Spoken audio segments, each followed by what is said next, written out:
اهلا بكم. في الفيديو ده ان شاء الله هنتعلم ازاي نطلع احداثيات مشايات خرسانيه في مشروع لاندسكيب زي المشروع اللي قدام مننا ده.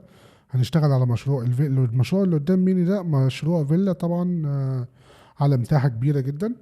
الفكره ان احنا نجيب كل النقط اللي هتساعدنا بعد كده، ان النجار ينزل يشتغل، وطبعا ايه نحترم كل حدود الخرسانه اللي قدامي دي. طيب احنا زي ما احنا شايفين هنا مبنى الفيلا الرئيسي، هنا في بول، هنا في ملعب، وطبعا دي كلها مناطق خدمية صغيرة يعني وينتر جرين هاوس. هنا في جيم، هنا في اسطبل، هنا في كيد اريا، هنا في فاميلي بالجورا. وفي هنا مناطق نجيلة. احنا كل اللي احنا محتاجينه في الوقت الحالي ان احنا نجهز اللوحة بتاعتنا بحيث ان احنا نبدأ نطلع حدود الايه المشايات الخرسانية اللي قدامي دي. طيب انا بالفعل جهزت الحدود بتاعتي، جهزتها في لوحة زي كده. تمام كده. المطلوب بقى ان احنا نبدأ نطلع الاحداثيات. طبعا هنلاقي في مشايات اطوال ممكن توصل ل 20 متر و30 متر، تمام، وفي مشايات طبعا صغيرة جدا، يعني مثلا منطقة زي دي هنشوفها كام في كام دلوقتي. 8 في 13، تمام. احنا ممكن نكتفي بالاربع نقط اللي هم عند اند بوينت كل واحدة من دول. طب لو في مشاية مثلا من هنا طويلة جدا زي دي كده مثلا 27 متر، ممكن نحط نقطة هنا، نقطة هنا، ونقطة هنا. كمان الفكرة ان النجار كده كده انت لما بتديله الاحداثيات بتاعت كل نقطة بيبقى في ستيك حديد هنا وهنا، عن طبعا ايه بيمثل لك شكل القطعة دي. تمام كده كده النجار مع الخيط بتاعه يقدر، الخيط طبعا بيبقى طويل جدا، انت بيوصل من هنا لهنا وخلاص يبدأ ان هو يشتغل. بس احنا برضو ايه لازم نحط نقط عشان خاطر الخشب اللي هو بيحطه ما بيبقاش اصلا يعني بالايه، ما بيوصلش يعني في ممكن يوصل لاقصى حاجه 5 متر. فممكن يعني يحصل ايه ترحيل. فاحنا يعني خلاصه الكلام ان احنا مش عاوزين ان احنا نقع في الحاجه في المشاكل دي. طيب يفضل دايما ان احنا نطلع النقط بتاعتنا لكل الحدود اللي قدامي دي. كمان فيها في اكتر من عنصر هنا احنا عايزين نشتغل عليه. طيب اول حاجه انا ابدا اشتغل ازاي؟ كل ما هنالك ان انا اروح على امر بوينت واروح على بوينت كريشن تول. طبعا احنا ما عندناش ولا جروب ولا اي تايل ولا اي حاجه، هنعمل ده كله مع بعض ان شاء الله. نروح على بوينت كريشن تول، هيفتح معايا البار ده. انا دايما بفضل قبل ما ابدا ان انا اشتغل في امر بوينت او ابدا ان انا اطلع داتا، بنزل هنا كده فعدل في البوينت كرييشن اختصارا لوقت عشان ما اقعدش يطلب مني كل شويه الاليفيجن ورقم النقطه والديسكريبشن. لا انا بقى ايه بظبط الامور دي كلها من هنا مره واحده. يعني الاليفيجن انا ما عنديش منسوب في الوقت الحالي، وكمان الترقيم ممكن نرقم، وهنا الديسكريبشن انا ممكن اقول له اوكي نرقم، ندي له الكود بتاعنا كون اختصار لكونكريت، تمام كده، او سي او على طول. تمام ونقفل بقى كده خلاص. طيب إيه هنا قدامي ايه؟ انا لو جيت عملت كده حددت عليهم كلهم كده عشان اعرف ايه اللي في اللوحه دي، واقول له بروبرتس انا عندي ايه هنا؟ 3 حاجات.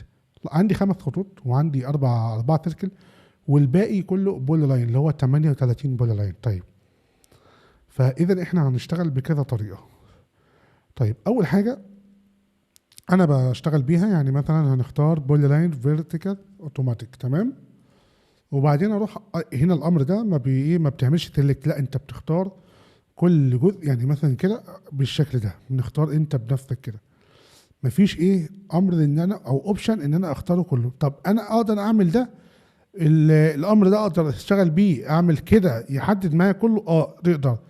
بس لازم يكون المشيات دي كلها تكون لاينات، يعني ما يكونش بول لاين. يعني احنا مثلا خلينا نعمل لحد الجزء ده مثلا، لحد الجزء ده كده، تمام. ده هنا في ملعب وهنا مثلا البول، تمام. طيب الباقي اللي احنا ما طلعناهوش ده ممكن نطلعه ازاي؟ والله ممكن نيجي هنا نختار الجزء ده كده، الجزء اللي انا اخترته تحت ده، او بلاش برضه عشان ما نتوهش الدنيا، هنعملها برضه يعني منفصله في لوحه تانية. ممكن نيجي هنا بس كده. طب هنا في لاين مرضيش ان هو يطلع النقط عند اللاين. ليه؟ لان ده لاين وانت اصلا الامر شغال مع البولي لاين بس. زي الليسب بتاع كورن، ليسب كورن مش بيشتغل غير مع مين؟ مع الاوامر البولي لاين. طيب انا اجهز الشغل بتاعي كده. تمام. وهنا برضو نفس القصة، طبعا هنا في مناطق، هنا نقط مش هتطلع هنا. طيب في نقط، يعني مثلا اللي هنا في اسطبل، اللي او هنا في منيج او استراحة خيل مثلا، ملعب خيل. دائرة قطرها كام؟ خلينا نشوف. 9 متر، 9 متر 45. طيب الامر ده يعني انا مثلا اجي اطلع هنا مش هيطلع نقطة، تمام، مش هيطلع نقطة. ولو انا جيت اخترت امر ميجر برضو وجيت هنا دوست اخترت ده برضو مش هيختاره. ليه؟ لان دي سيركل. طيب انا عشان اقدر اطلع احداثيات لسيركل زي كده، اطلعها ازاي؟ كل ما هنالك ان انا هاخد السيركل دي كوبي وانقلها في اللوحه هنا، كليك يمين، كليب بورد بيت تو اوريجينال كوردينيت، واضغط دبل كليك هنا على البكره بتاعت الماوس، تنزل السيركل بتاعي هنا، اقول له لاين من هنا كده لحد السنتر ومن هنا لحد هنا، وهمسح الجزء اللي قدامي ده، وهعمل امر اسمه بي اي، واقول له انتر، واختار الارك اللي قدامي ده لو لاحظنا الاول ده ارك، ده كده ايه ارك. انا هحول الارك ده لبولي لاين، اقول له بي اي انتر، اختار ده واقول له انتر كده خلاص اتحول لبولي لاين. اهو حتى الشكل بتاعه اتغير، يعني هنا دلوقتي اصبح ده بولي لاين. هقول له ام اي ميرور، طبعا اغيره في كل اتجاه، واختار ده كمان واقول له ميرور، وامسح بقى السنتر ده كده، واخد ده كده كله ايه، اعمل لهم جوين. تمام، زي ما هم ايه خلاص بولي لاين. اخد ده او اديله لون مختلف، احمر او اصفر زي ما يكون، اخده كوبي وارجع تاني لنفس اللوحه، امسح بقى ده كده خلاص مش عايزه، كليك يمين كليب بورد بيت تو اوريجينال كوردينيت عشان ينزل في نفس المكان اهو. طيب نبدا بقى ان احنا نطلع الاحداثيات بتاعتها اهي. امر ميجر، واختار هنا مثلا، خلاص كده الامر اشتغل معاك. الامر بيقول لي ان ده ستيشن زيرو، تمام ماشي، وطول التركل دي 60 متر، يعني 59 متر و37 سم. اوكي ماشي، ده اخر ستيشن. طيب انت محتاج تطلع اوفست للنقط اللي احنا شغالين عليها دي؟ لا انا مش هطلع نقط اوفست، انا هطلع النقطه على الحدود بالظبط. طيب انت محتاج تطلع نقطه كل كام متر؟ انا فرضا انا عاوز اطلعها كل متر مثلا، هقول له واحد، انت اروح قايل له انت، خلاص كده طلع النقط كل متر. ممكن انت تديله كل 2 متر، كل 3 متر. تمام. نيجي نكمل برضو في هنا نقط ما طلعتش، يعني مثلا في نقط زي اللاين ده ما طلعنالوش نقطه، واللاين ده برضو ما طلعنالوش نقطه، وكمان اللاين ده.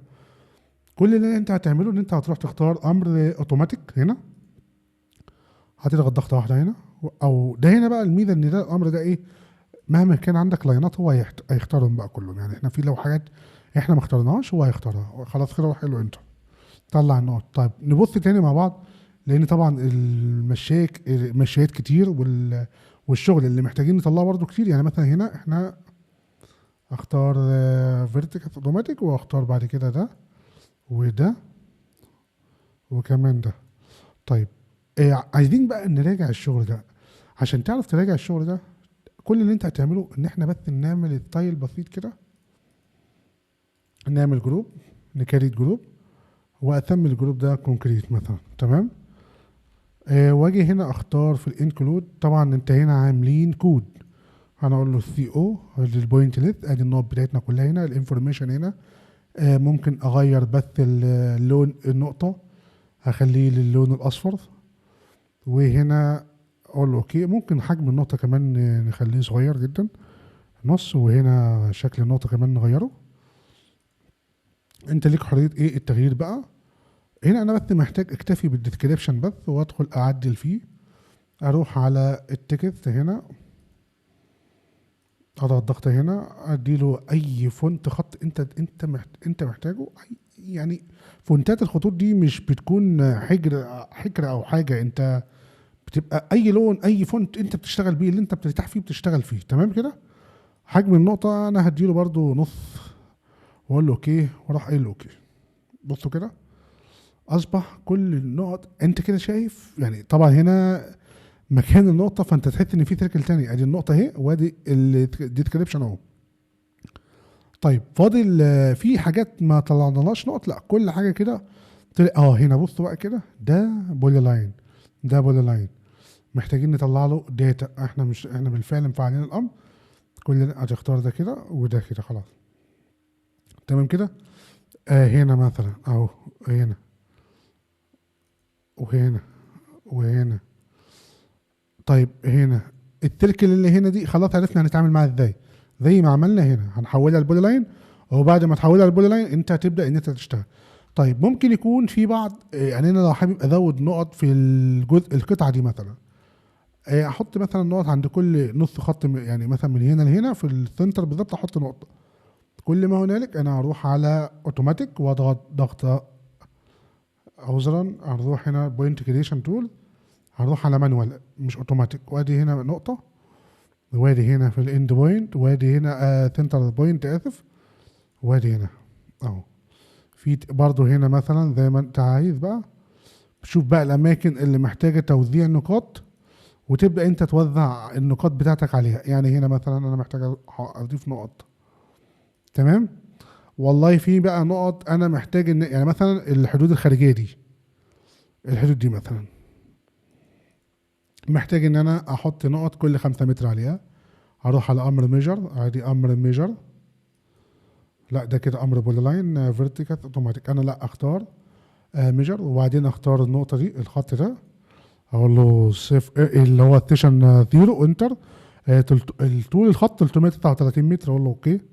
الاوفست لا انا مش عايز اوفست، انا هطلع كل 5 متر اهو. شايفين كل النقط طلعت في ثواني. اقفل ده كده. دي كده هنا في نقط جديده اتضافت، انا بس هعمل له ابديت كده. النقط كلها معايا، المشيات اللي قدام مني. طب طبعا في بقى بعض الاماكن زي كده ما طلعناش، انت بقى بتبقى ماشي تركز انت شغال ازاي، بتبقى ماشي مخلي بالك بقى. يعني مثلا هنا في مسافة طويلة، لا انا هخلي في نقطة في النص. هنا في نقط ممكن تكون فاتتني، لازم تراجع عليها. بعد ما خلصت الشغل اللي انا عملته ده، كل اللي انت هتروح تعمله ان انت هتروح ان تطلع ملف البوينت ده، اكسبورت بوينت. طيب خلاص خلصنا النقط بتاعتنا، ومحتاجين بقى نطلع ملف البوينت ده. كليك يمين على اسم الجروب، طبعا كليك يمين وتتاكد ان كل النقط انت مجهزها.